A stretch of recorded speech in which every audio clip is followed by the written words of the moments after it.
Wisdom Ways is all about living from the true power of who you are.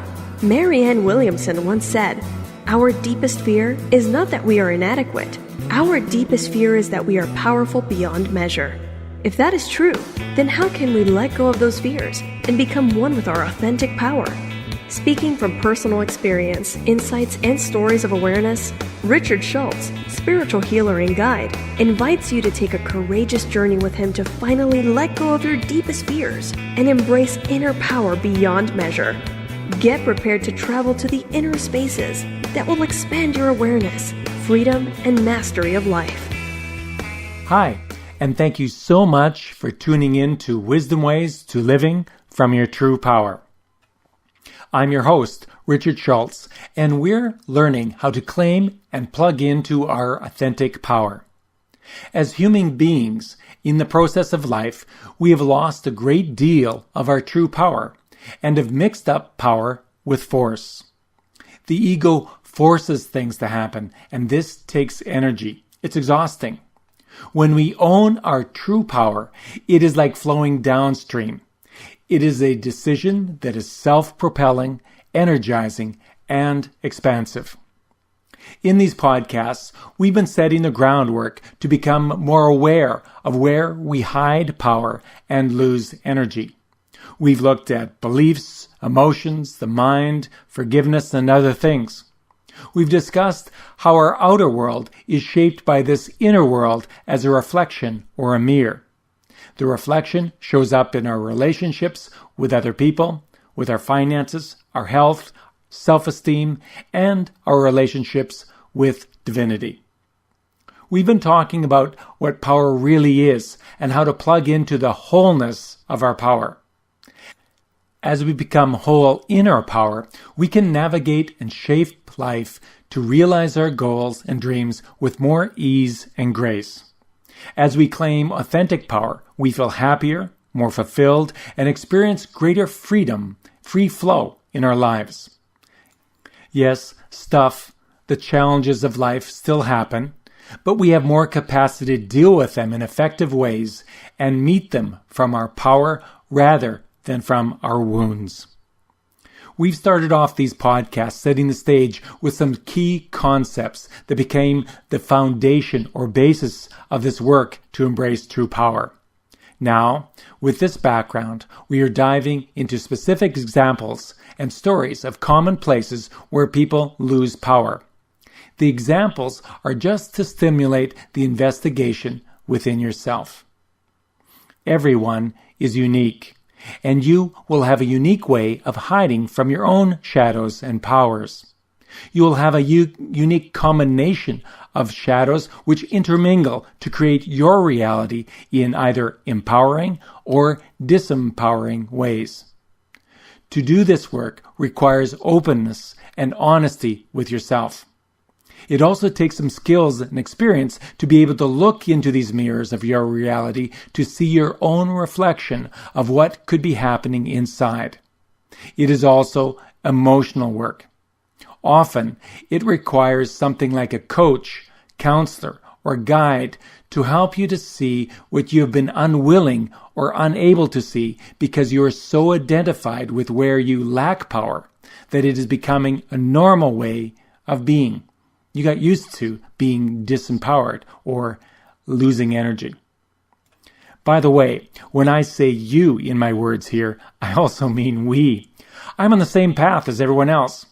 It is an ongoing process to claim the wholeness of being, and I believe that we continue to expand and expand to infinity, to the divine. The process of expansion and freedom is never done, but the human suffering does end if we walk this path. We become truly free of the wounds and patterns one at a time until they transform to a resource and power for us rather than a limitation over us. I hope these podcasts will shed some light on these pathways so you can take charge and claim your true and amazing power hidden in the shadows of your life. Carl Jung said, "Until you make the unconscious conscious, it will direct your life and you will call it fate." Today, we're going to look at authority. Last week, we looked at a related topic, and that is control. For many of us, we've had the experience of being controlled by someone in authority, such as a father, a boss, teacher, or a bully. Authority may have been imposed based on physical strength rather than an inner strength and wisdom. Authority may have been delivered as a power over you rather than a power for you. If you've had an early wounding from an authority figure in your life, then it is likely that the mirror of this is showing up in your life in some sort of fear or hatred of authority figures. It may have helped you develop the rebel in you, but you may also attract people and situations to rebel against. And this results in a loss of energy if you're always attracting authority to fight against. What is your relationship with authority or authority figures? What mirrors show up for you? Do you find yourself attracting people that try to impose or enforce their will on you? Are you in situations where an authority figure does not ask for or value your input, and they always have to be right? Do they always have to do it their way, and you have to succumb to this? Have you lost your own voice and shrink from speaking from your own authority on a subject or a knowing you have? Are you afraid to speak up from your truth with authority, or do you shy away from any roles of authority, always deferring decisions to someone else? Are you paralyzed with making decisions because you do not trust your own authority to make good decisions? Do you step into your leadership from an inner knowing of the authority to lead, which others accept and trust? Or do you need to lean on and enforce behavior of others from your title or position? For example, I'm the boss here and you'd better do as I say or I'll fire you. When you own and embrace your authority, others feel and accept the truth of it, and there is no need to force anything. True authority is an inner power. When it is not owned, then it becomes a battle of less than or better than. This is a battle of egos. If you are in battles with authority figures, or you need to use force and control to establish your authority with others, then you are losing energy and not standing in the power and truth of your inner authority. Is it time to embrace and claim the true power of authority for yourself? Is it time to collapse this mirror and own your authority? In my last podcast on control, I talked about a situation where a leader tried to control everything, and at least to me appeared to have a fear of losing control, which impacted his relationship with his colleagues and, from my experience, stifled the success of that organization. The same person also played the part of another mirror for many people in that organization associated with him. For any of us that had issues that we had not yet healed in our relationship with our authoritative fathers, this man and this situation was the perfect mirror. As I worked with this man, I noticed from awareness of my own unhealed wounds and how similar he was to what I could not stand about my own father. He was an authority figure by contractual arrangement, just as my father was the authority by being my parent. These similarities were amazing. They both always had to be right. They seldom solicited or accepted solutions other than their own.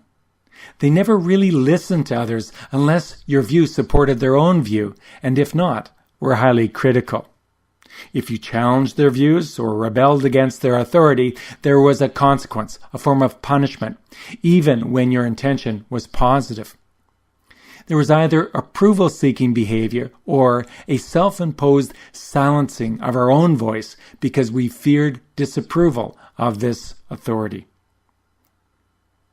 Now keep in mind, those are the perspectives coming from a person holding a wound of authority. Were they true? Maybe, and maybe not. It is a perspective.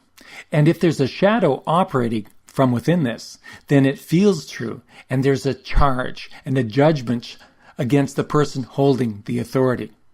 If the wound was not there, then the perspective might be completely different, or there would be a neutrality to the behaviors of the authority figure. Again, if there's a charge experienced, then there is a message and opportunity for the person experiencing the charge, like me in this case, and many others.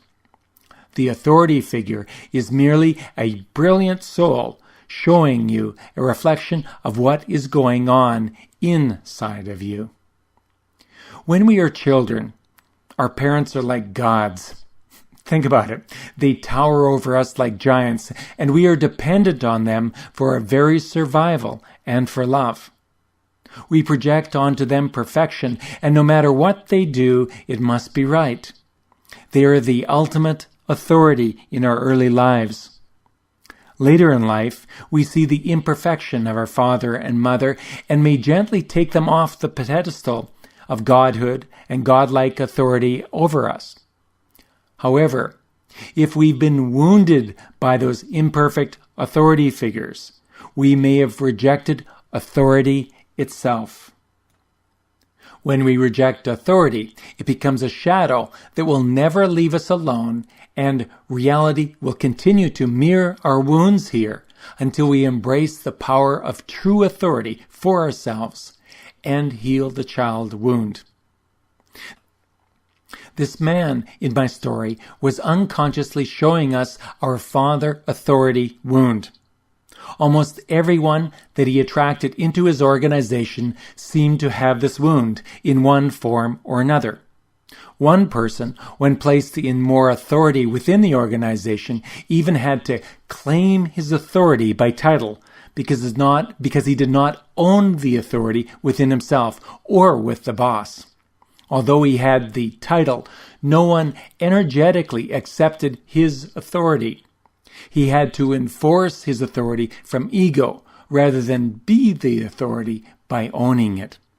Maybe it was not even truly given to him by the man that I'm talking about who had the full authority. There was nothing wrong with this scenario. They were perfect mirrors that gave us the opportunity to look at it ourselves, heal the father wound, and claim authority for ourselves. For any one of us that did not do the inner work, we probably are still experiencing similar unhealthy or dysfunctional relationships with authority. It's time to take a break. After the break, we're going to continue with the mirror of authority and what you can do to discern if you have shadows of authority, and what to do to claim back this important masculine power and use it effectively to create in your life. You're busy. Your life is hectic. But if you take just a few minutes every day for yourself, you can improve your relationships, health, success, and self-esteem. All you need to do is join Richard Schultz for his online course, The Refreshing Beliefs Method. You'll learn how to release fears and how to use your whole mind to achieve your goals toward a better life. Join Richard Schultz online today at refreshingbeliefs.com. Get back in charge of your life. That's online at refreshingbeliefs.com.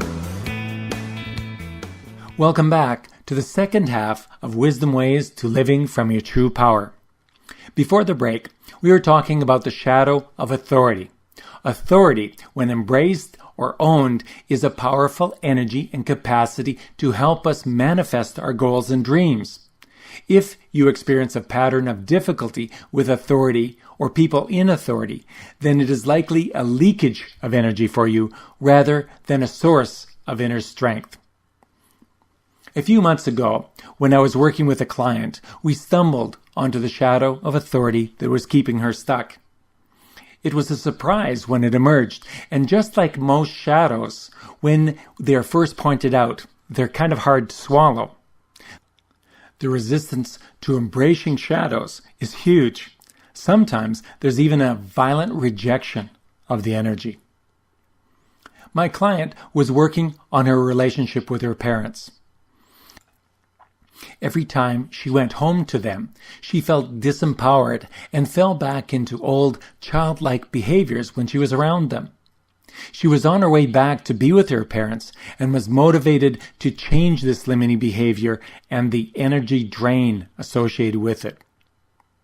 Suddenly, in our conversation, I had this intuition that there was something about authority and her relationship to authority mixed within this relationship with her parents.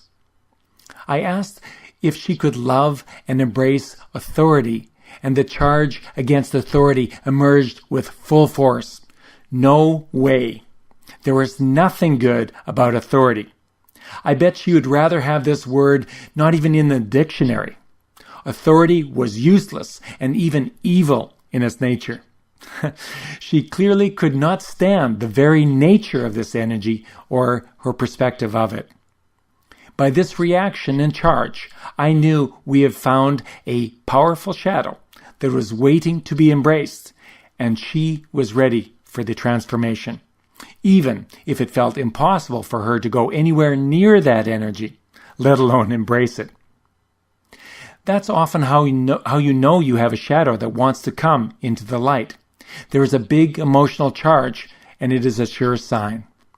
Shadows are usually behind words like I can't stand, should, shouldn't, hate. When they first come into our conscious awareness, we usually all have a lot of energy built up against them. The emotional resistance is often dramatic and visceral. We've been fighting the shadow all of our life.